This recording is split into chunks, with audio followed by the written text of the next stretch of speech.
no queden fora. Ho hem dit del primer dia.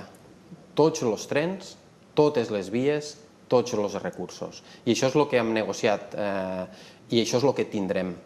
Una altra cosa és que hagi sortit a diversos mitjans que la R1, la R2, la R3, la R4, que són les línies de l'àmbit metropolità, que són les que tenen més usuaris, s'hagin ficat davant del foco, perquè quan sentim hi ha problemes a Rodalies, diràs que tots tenim el cap a l'àrea metropolitana, però tindre problemes a la mitja distància, que també nosaltres hem considerat que això també és Rodalies, la R15 i la R16, també n'hi ha de problemes. I per tant, baix cap concepte se poden quedar fora ni s'han quedat fora.